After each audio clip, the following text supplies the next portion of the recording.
All right. So I've got my shadows on here. Now I want to go back and start getting some brighter whites. Um, I have a couple options. First of all, I like to start with the mustache and I just use a liner brush. When it comes to the beard, you could do some with your rake and then top it off with your liner brush. But let's take it one step at a time here. I'm going to get some fresh white out on my palette here. Okay, and I'll just use my liner brush to start with. Now, when I do the mustache, I'm going to turn it upside down. What I want to do is I want to pull from the bottom up so that the tips are going to have the most white on them. So I'm going to thin my white with a little bit of water, but I do want it just a little bit thicker than your normal liner brush because I want it to be more opaque. So I want to make sure that I do overlap onto the lip. Okay, so I'm pulling from the tips towards the top, not going all the way to the nose. I want to get really thin where I leave off, but get it to blend skinny lines into that shadow. But definitely make sure that you're overlapping that lip. Your lip will become skinnier that way. And all my lines are pulling from the tip towards the nose.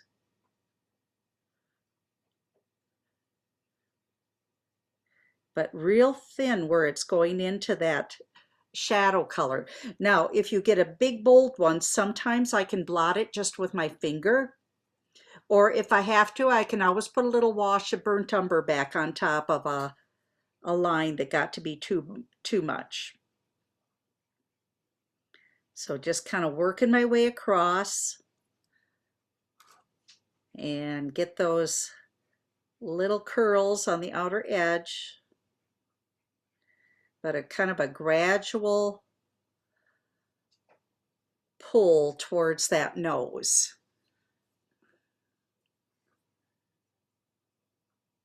So all the lines are going towards the nose.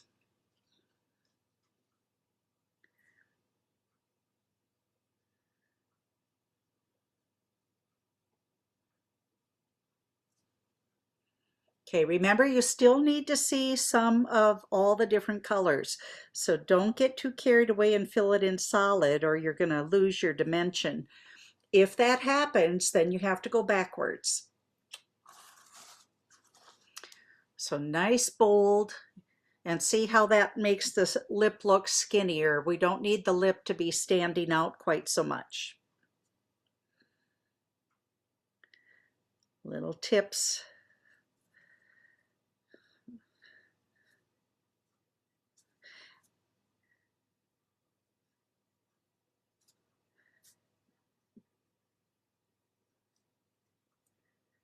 Just barely getting some thin little lines to transition into that darker area. And then we're also going to do the side of the face with this same brush. Now the hair, where the beard starts, it has to start in the skin. So we've got to pull some little white lines overlapping into that cheek a little bit. Otherwise it looks like the cheek is on top of the beard and they all need to attach. So you want to get little tiny white lines and don't let them go all the way to the tail of the hat. Let it taper so that it's bold next to the cheek and then fades into nothing towards the holly and the hat.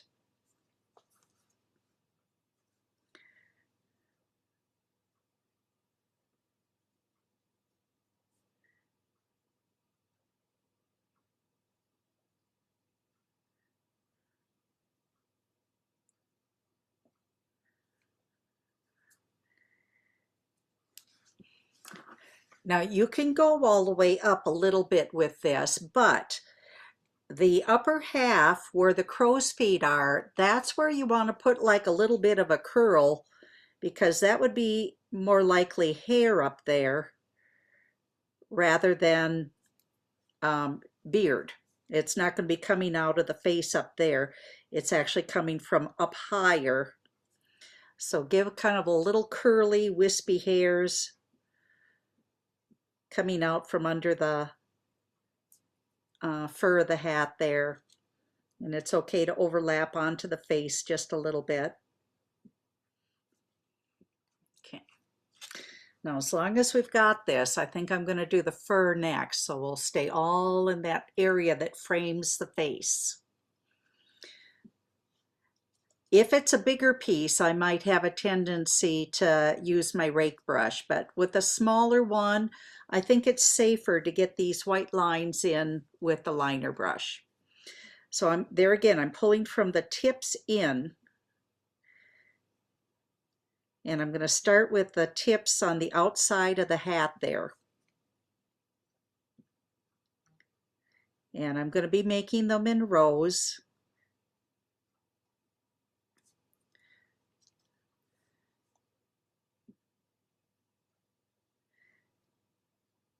And try not to make them too uniform.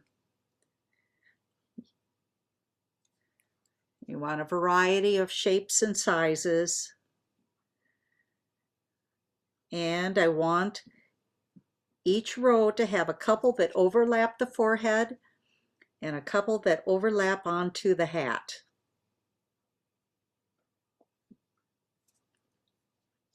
But I just keep going back, making rows. That way I have, you know, light and dark, medium color within this. Don't try to make it bright, bright white all the way through, because then it'll flatten. It won't look like there's any dimension anymore. You've got to have all those different values to get anything to look dimensional.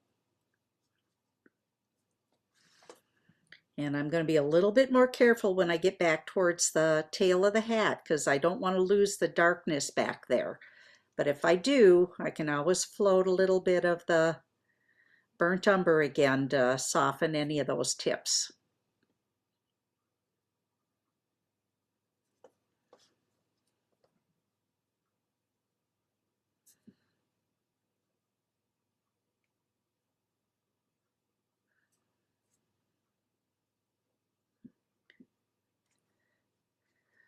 So a little bolder on the between the rows. And if you have to go back and add one more little layer, you can. But you're only pulling about halfway through each of the rows, not completely through. Go back and touch up a couple more stronger whites on the very, very tips.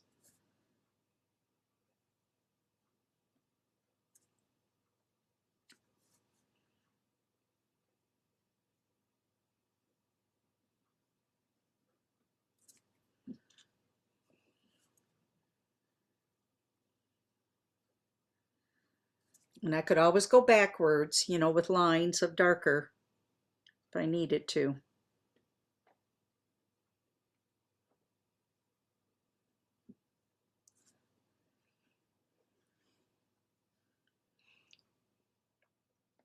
You're going to do the same with the ball of the hat. Pull from the tips towards the berries.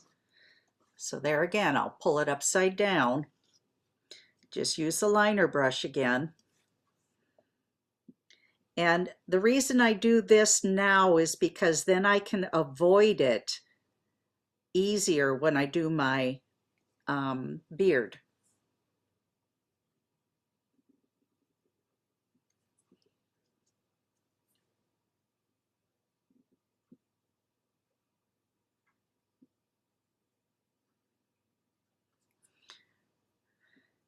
So brighter white on the tips, darker where the berries are.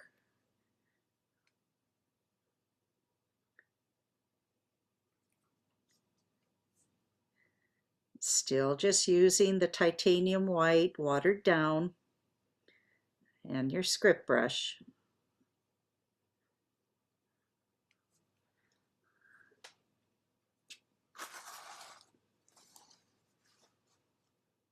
So when I do the beard, I do a combination of liner brush and rake. So I'm going to start with the rake. Just be careful. You don't want to turn it too white. You still got to be able to see all the different colors in there. But I'm not going to pull throughout all of it. What I want to do is I want to try to keep, catch little curves to create highlight areas. So it's not going to pull all the way through each of the sections like we did with the medium white to start with. So for instance, this curl here that comes way up, I'm going to thin my titanium white with some water.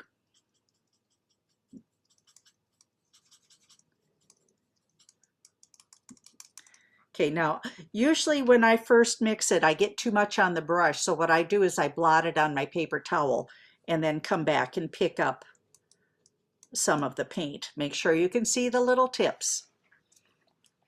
Okay, so instead of going all the way through that curl, I want to catch like this top curve.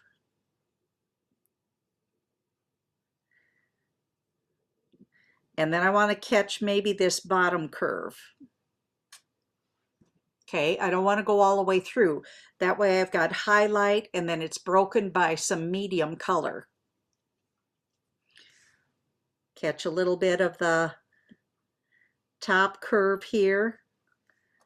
Maybe a little bit of the bottom curve down here. But I don't want to lose all my darks. It'll be the liner brush lines that pull this together. So I'm just trying to bump up some of the sections now. Get some of them to be a little bit brighter. Light touch. Looking for curved areas.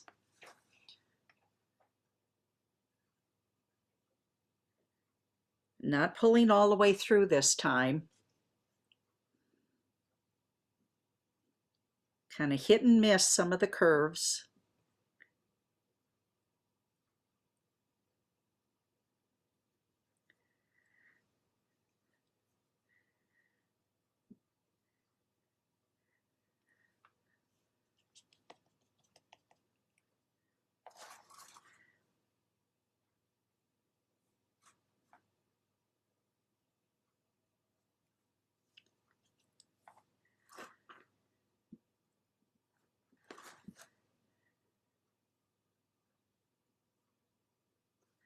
And some can be a little bit brighter than others, slightly more solid than others. It's just going to make it look like they're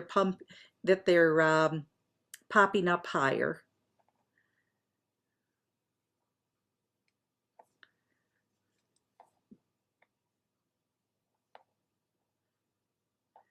Not quite as bright on that back edge though. Little skimpier over there, but you still want some over there.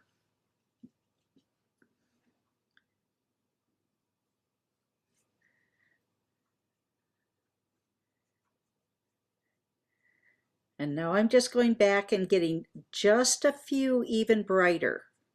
Not all of them. So I kind of went through and got the bumps. Now I'm just going to hit a few of the bumps, make them a little bit brighter so that I've got a nice variation. And very wispy, barely tickling with those tips. Just slowly pumping up some of the areas a little bit.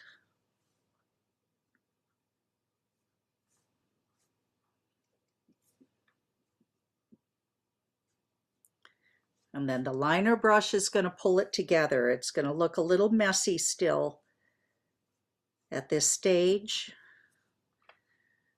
but the next step will polish it off.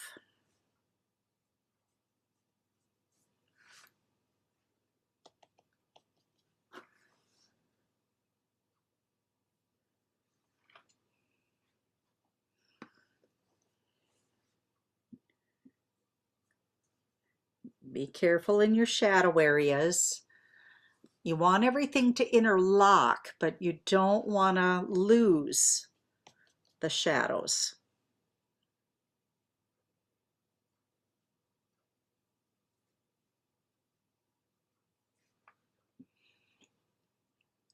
So just treat each little curve separately.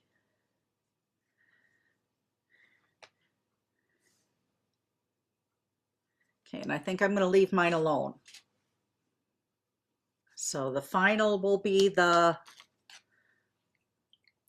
individual liner brush lines, wispy hairs, flyaway hairs. There again, you'll just, thin it with water. And I usually like to start with the tips and then pull into the rest of the piece. So I'll get, a little bit bolder tips, just some individual lines. And then I'll pull some that'll go all the way through. And usually want to do at least 3 lines next to each other to make them look like they're connected better. So if you pull long flyaway hairs, do it at least 3 of them the same or close to each other. So I could pull all the way through the waves now.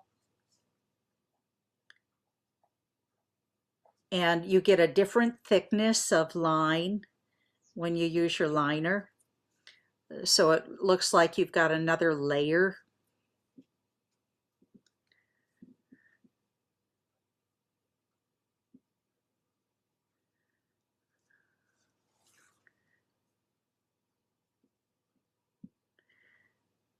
And sometimes I don't even follow the exact brush stroke exactly the same, because the flyaway hairs can actually, kind of get a little wonky here and there.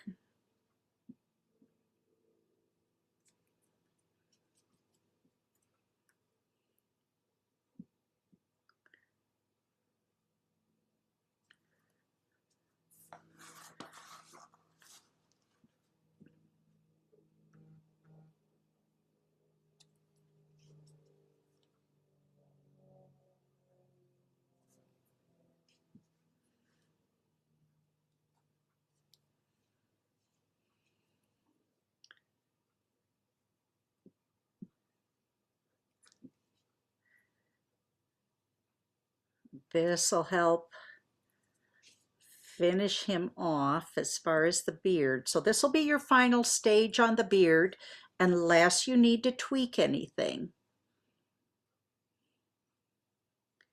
Because you can always go back a step, relay in some more shadow or get some more of that middle value or the dirty white lines in there if you got too carried away.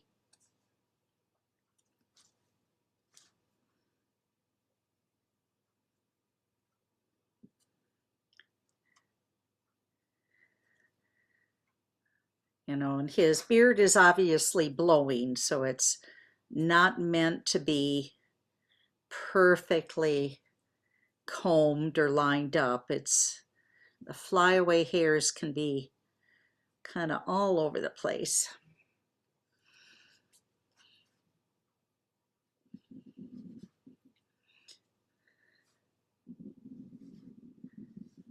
My youngest granddaughter actually has really naturally curly flyaway hair. It's just so fun. This kind of reminds me of what her hair is, little blonde.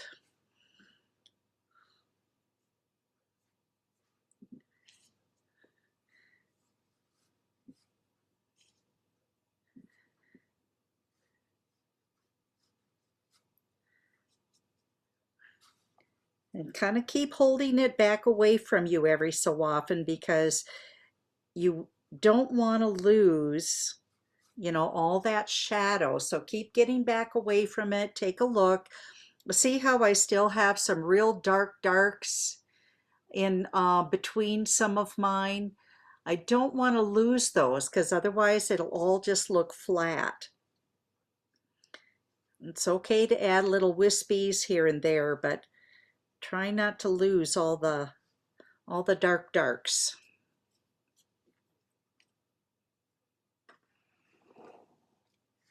and you get to a stage where you're not sure, that's when it's time to leave it alone and come back to it, because until you get everything in there, you never know if it's exactly what you want. Another little trick too to see, because when we're painting, we're looking at it differently, you know, because we're so close to it and we're so involved in, you know, what we're doing to it, that we can't always tell if we've got enough contrast or if it's okay, or, you know, usually the area that we're working on at the time is the place that bothers us the most. Take your phone out and look at it through your phone. You get a totally different perspective on what's going on. A lot of times something that's bugging you really is just fine, because you're just looking at it different as you're painting.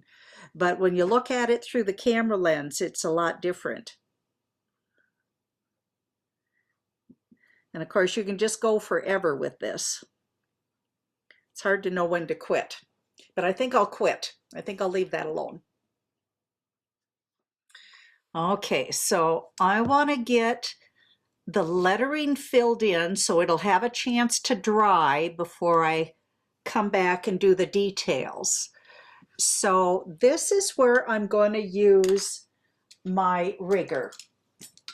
The faux squirrel, when you kind of fan out the tips, you're going to see that it's no longer a point. And that works to your advantage when you're doing lettering. It's easier than using a pointed round. You can do it with a pointed round, but this is just a little easier. Okay, so what I want to do is I want to thin my titanium white just a touch. I want it to be able to come off the brush, and I want to kind of flatten the brush. Okay, now you'll take a look at the shape of the lettering. You'll see that, like on the J, you're going to make it a little bit wider where it touches the top, and then maybe a little bit wider in this top bump. But you can start out the same width and then add that little thickness after, I think is easier. So I kind of squish out the brush a little bit, and I'm going to pull straight down, and then just kind of lift when I can no longer comfortably pull, because it's too hard to keep going all the way around that circle.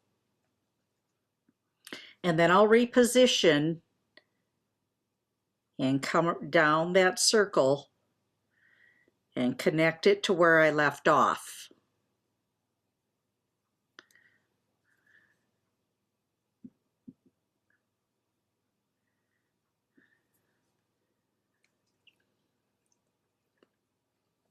And then come back up to the top again. So I always kind of stop and lift and reposition so that it becomes more comfortable.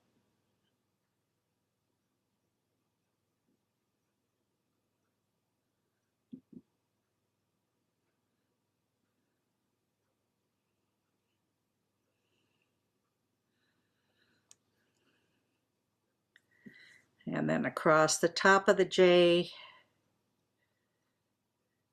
So I'm just kind of using the width of the brush to make this, but now I want to make that just a little bit thicker at the very, very top where it touches that bar.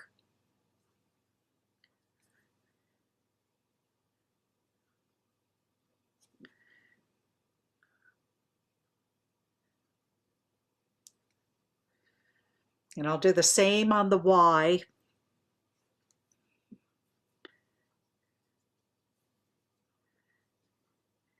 But I'll do the little star first, so I don't get my finger in it.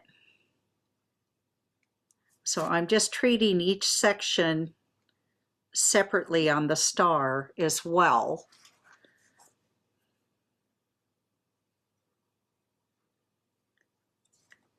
So just using the brush to make the width of the star That's why I only did one line on my star, so that I don't have to worry about staying within an area. I can use the width of the brush.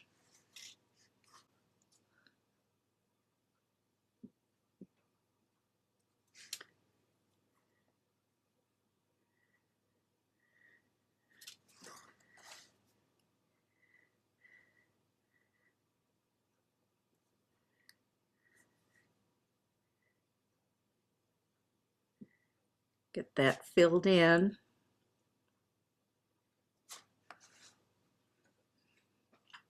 Okay, now, if I needed to touch up the inside of my star or the outside of my star, I can use my background color.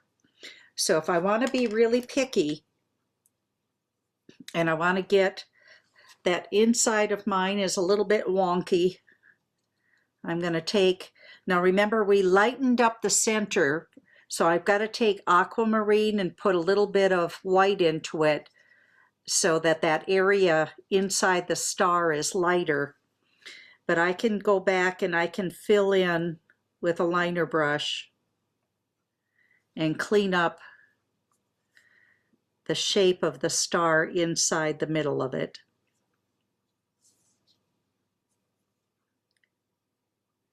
So it looks a little bit more even in there.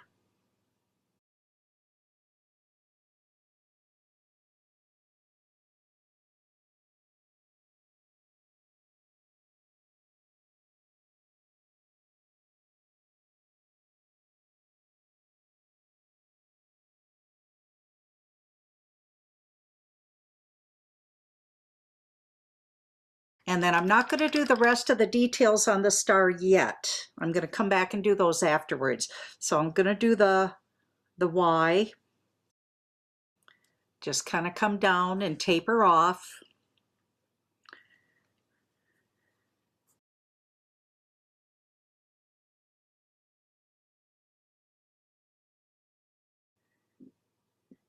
Connect the sections.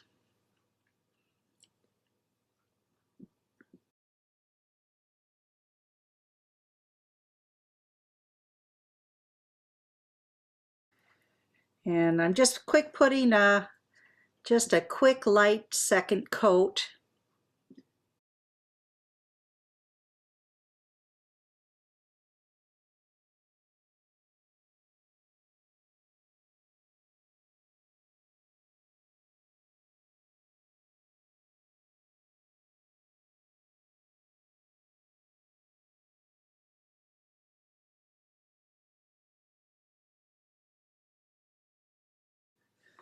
Okay, and then I can just let that dry, and then I'll be able to come back and do my yellow in there afterwards. There we go. Okay, so you're going to need your brightest yellow. I'm going to use the Hansa yellow, and you're going to need your pine green for your holly that you base coated. And I'm going to have you just use your small angle brush this time. So what we want to do is we want to highlight the outside edge on one side, on the scallops, and then down the center on the opposite side of each half. Okay, so I'm going to start with the outer edges first. I'm going to turn it upside down here so I can reach easier, but I'm going to just pull on those outer edges to get that scallop. So what I want to do is I want to mix a little bit of green and yellow together. I want a brighter green color. Now I could have also used Irish moss, is a nice pretty color too. So I'm going to take some scoop of yellow, scoop of the green, mix them together. Half and half I think is a good recipe for that. Now I do want to use extender in my brush, so I just fill the brush, blot it on my towel, blot the extender off a little bit, and then I want to get a corner load, get a little corner load of that lighter green color just on the very tip. Okay, now I've got my piece upside down, and I want to go on the outer edge on each scallop and treat each scallop individually. So lift your brush, reset it down, do the next scallop, lift your brush, because otherwise it's not going to look as scallopy if you just keep going. You want to reposition it and do each scallop individually. I'm just going to do one side of each of the holly. Nice and bright. Okay, I'll do the other one, and I keep it off to the same side.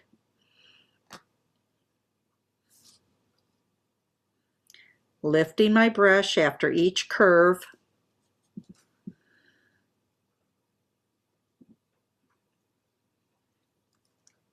So I'll do the scallops first on all three.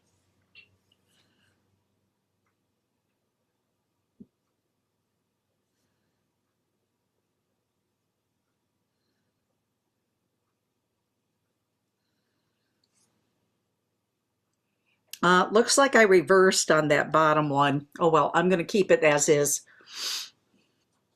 With the same load, I'm going to add a center vein so the color is still on the same direction, and I'm going to come right down through the middle of each of those leaves.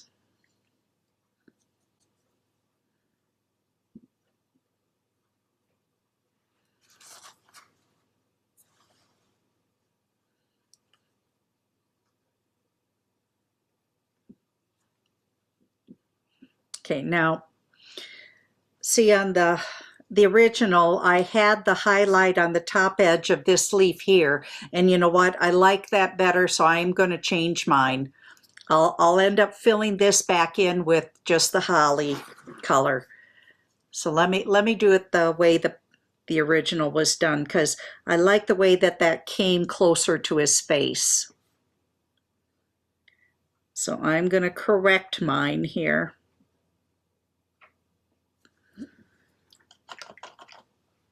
And then just refill in that bottom with that pine green again.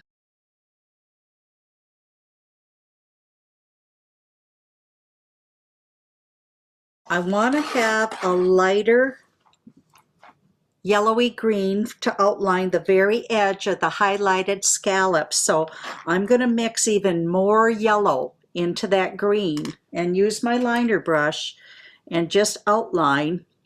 Don't need extender because I'm not going to blend it, but I want it to be a lighter green, real yellowy green, and then I can just outline that scallop.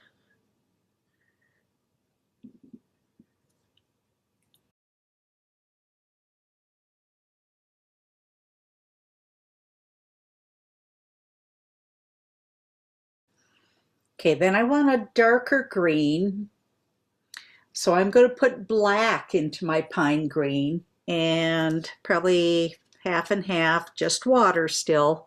Just going to do some outlining with a dark green. Now, and what I want to do is I want to come down the center. I mean, it looks almost black, but it's not quite black.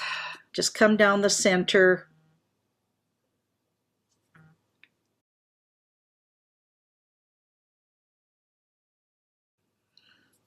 And then I want to do the opposite side that I did not highlight. So I want to go ahead and outline that opposite side of the scallops. Same dark color.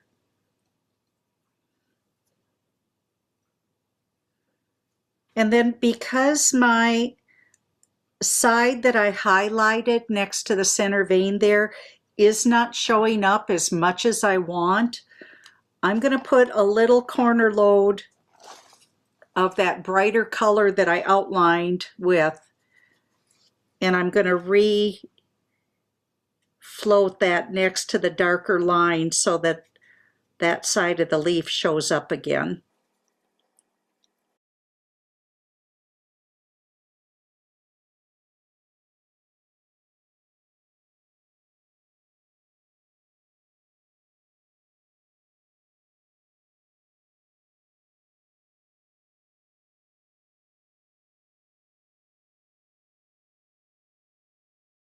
And I just kept these pretty simple. I really didn't do any more to them. Okay, so I'm going to go back to the Naphthol Red to fill my berries in.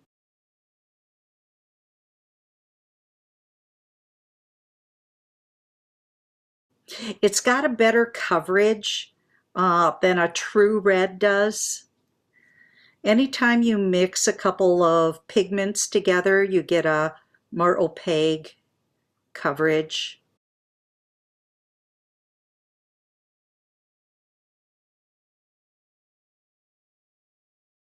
So I'll go back to using my rigger. Go right on top of the white. And yellows are always a very transparent color, so that's why we needed to put white underneath so that we can see the bright, pretty yellow color. And if you were to go outside of the lines as you're filling these in, just take a clean wet brush to remove the extra paint. Clean up the edges if you need to. So I just got a clean brush, come right around the edge, just wipe off the paint that you went outside the edges with. Okay, and while I'm at it, I'm going to go ahead and do my top edge with the yellow too, just so it'll be ready to show you how to do that after. So I'm just going to go back to a big brush. I had filled it in with white. Now I just want to put the yellow up there.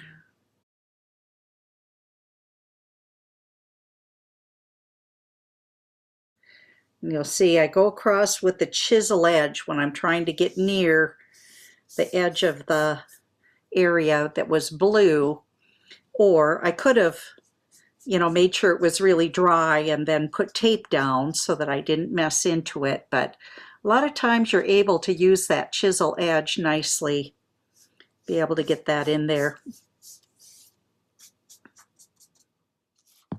Okay, so on the holly berries, I just used Coral Blush, which is what I used on my cheeks. And that would be the same as if you mixed your Naphthol Red Light and Warm Beige together. I did a little corner load and I put it right on one side of each of the berries to highlight it. Okay, so using the angle brush, you can either use extender in the brush or water. I like the extender just because if I get too much, I can always wipe it off, try again. And then I use the stylus to put a little dot in each of the berries. Okay, then on the ball of the hat, I moistened with water, and then I took just a little corner load or a wash of raw sienna, and I just brushed that on the one half of the ball of the hat and also up in the fur here. And the fur I also pre-moistened with water before I put the raw sienna on. And it's just a wash. You want it transparent. Another thing that I want to draw attention to is this back side of your piece now. I want all of that to kind of transcend into more darkness. So what I'm going to do is I'm going to take my larger angle brush, but I'm just going to use water because I can let it dry faster that way. I'm going to brush some water over that back half, and I want to do a little wash of burnt umber. Get a little bit of fresh out here. So a little corner load and just start on that outside, kind of hug down around that little corner a little bit. Just a transparent wash, and see how that just kind of sets that back in away from the rest of it. Okay, so now let's look at the original here. Okay, so I want to put a wash in the top of the J, and then I want some in the top of the lettering, but I want to blend it into the yellow. And I want to put some in the bottom here too. So, and same with the Y. Put some blend in the top, a little in the bottom, a little in the top of the star. Okay, and so I'm going to use extender in my brush so that I'm able to stop and just blend that in. So instead of pre-moistening, what I'm going to do is I'm going to take a little extender and put it into my color. I want it transparent, so I want it loose. So I just loosened it with extender. Kind of pat that in. I'm back to my Dirty Dancer again. Okay, and then so that it's ready to go. Of course, mine was sitting out, so I want to make sure that I had extender in the blender side, but really blot that totally off on my paper towel. Okay, so top part is easy. Just want that filled in. I don't need it to be blended up there. So just start by filling in the top of the J with the orange, and the top of the Y on that one side, that can just be filled in too.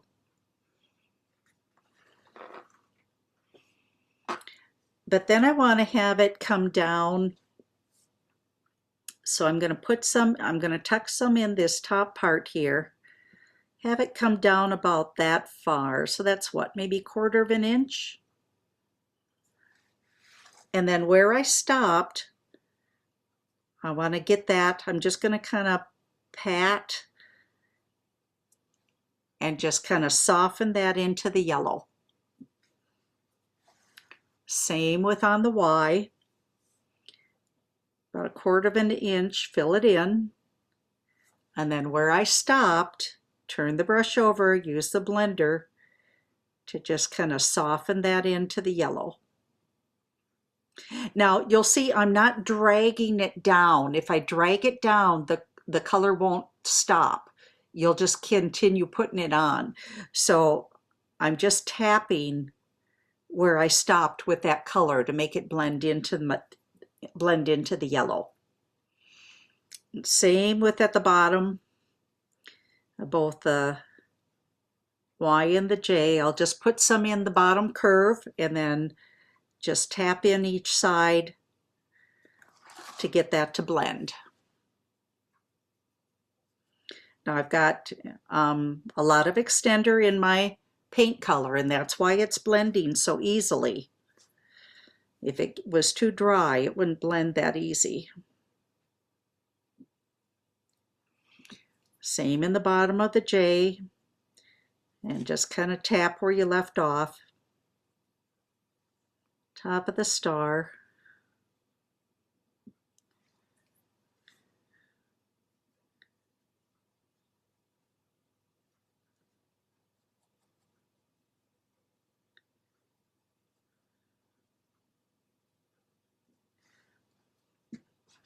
And I missed the other side on the Y here too, in that top little section.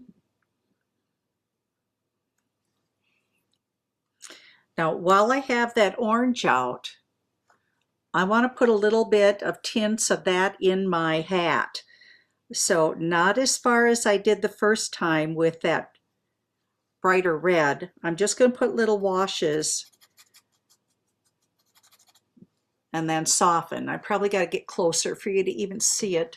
So let me zoom in a little bit on the hat. So for instance, I want this to be a little bit brighter right here. So I'm going to lay that in kind of heavy because orange is a pretty transparent color. So lay that in kind of heavy, kind of taper it down a little bit, but then stipple that other side to make it blend in. But this way I can kind of punch up some of those highlights, make them just a little bit brighter, especially this little front one here up on top.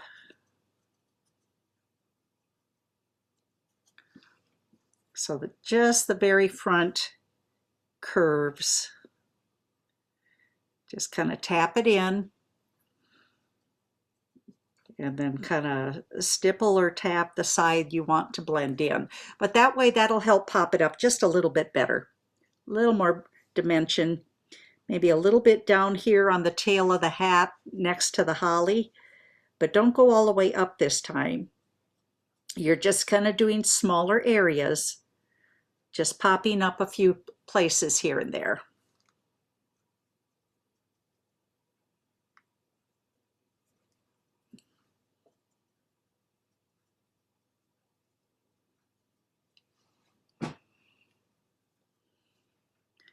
But I think that helps make a little bit of a difference and get just a little bit above the holly leaves. And that pops it up. Okay, so as I look at my fur, I want a few flyaway hairs. I'm not happy. I want it's looking too uniform to me on mine. So I want to take my liner brush and just water, thin down my white, titanium white.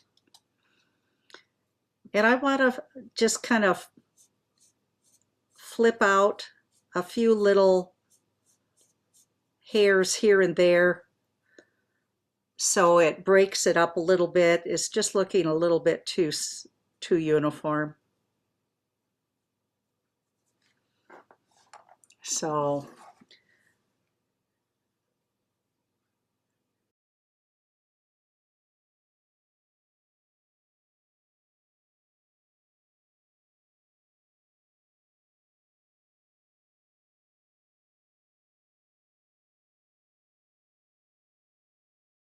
I like that better. Then we have the white details on the lettering. So I did outline the J and the Y with some white just on the right edges, just to make them stand out a little bit more. So using the script brush, titanium white. If you need to thin it, just use water. And just doing the right edge, that'll help clean that up. Oh, you know what? On the Y, I did it opposite so that they would be towards the star. Okay. So on the Y, I did the left side. Never know what's going through my mind at the time when I create stuff.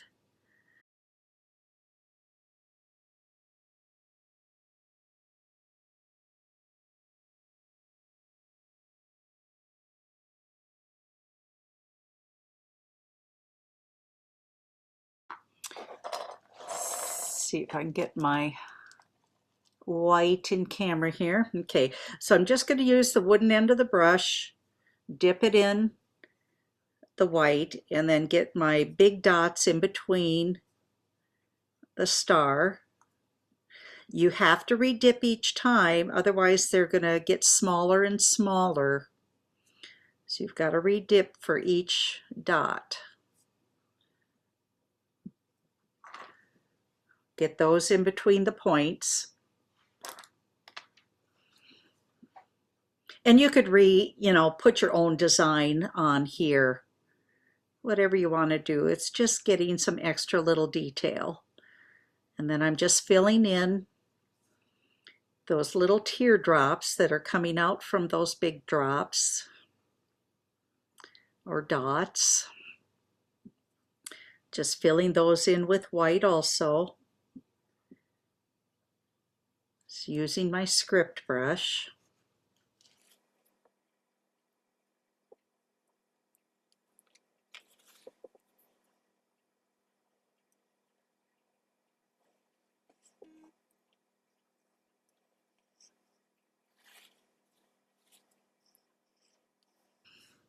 And then the in-between points of the star, I do a line and then an X through it to make that little like sparkle.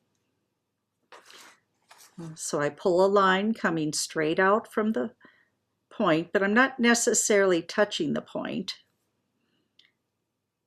and then an X.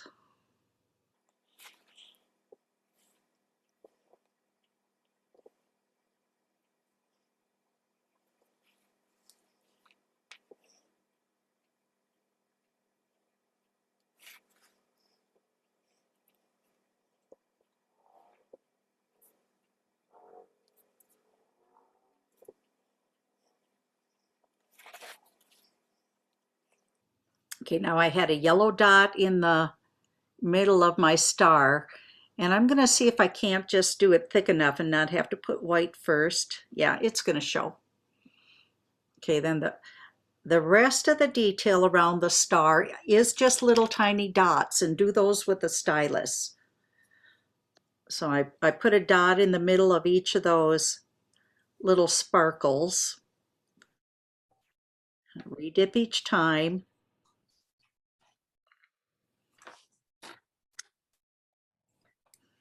And then you'll see I've got little dots on each side of the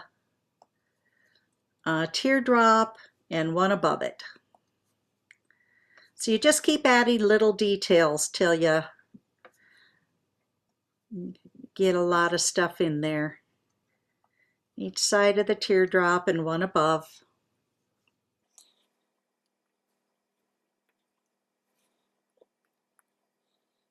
And then after your big dots dry, if you decide you want a yellow dot in the inside those bigger ones, just use a tinier stylus to put them in. I'm just going to go ahead put my wash of orange on the top of my piece. That's what you would have done on your cutout little scrolls, okay? So it was white, then yellow.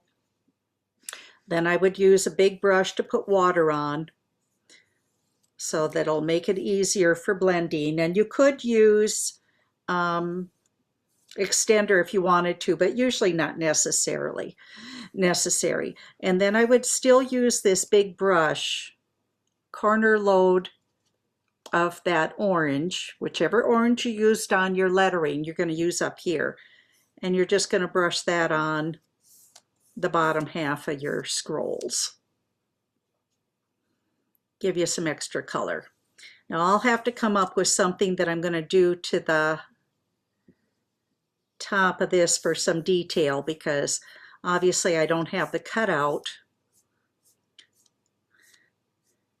And I could put some more wording up here. I could add some more stars and sparkle. I could put the lines across like it really was the top of the jar.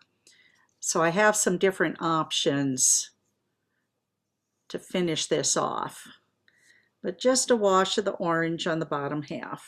And then it's just spattering this with the white. What I want to do though is I want to water down. Of course, I got dirty water here, but that's okay. It's still going to work. Water down the white. Okay, I don't want it so watered down that it's transparent. But it has to be able to come off the brush. So you're going to test it on your palette or another piece of paper.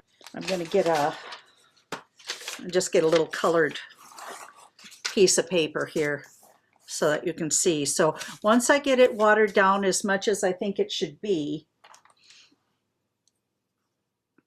I'm going to put my finger really firm on the ferrule, okay?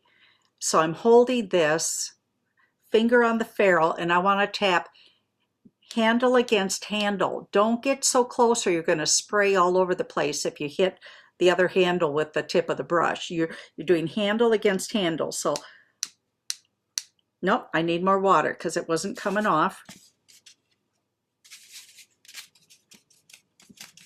Let's try this again.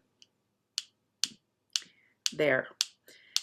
And I'll be able to see how big the dots are. Okay, so see how I just want little dots. Now, the fuller the brush, the bigger the dots are going to be. So always test it after you load it each time. Test it on your palette. And then hold it close to your piece so it's more controlled. And see, that way I can kind of walk it around. I might get some on my face, but not as much as if I was spattering with a toothbrush or something. You don't want any on your face at all. Go ahead and wipe it off right away while it's wet. But I can avoid quite a bit. Now the only one that's bugging me is this one little snowflake, and I'm just going to use a little finger. I could use a little Q-tip to take it off. Just get that right off that one spot. Otherwise, I don't mind there being a little bit on his face. Just not a great big huge one. You decide how much snow you want. So I'm going to put a little bit more up on the top here too, because I'm not sure what I want to do to finish that off, but I'll come up with something. But that's a little bit more controlled way of spattering and not getting it all over everything and all over your, your table or floor, ceiling, depending on how wild you are. So that is it. That is the end of our lesson plan. And then once this is dry, I honestly like to spray varnish mine. So I do like the DecoArt spray varnish sealer finisher. It comes in both matte and gloss.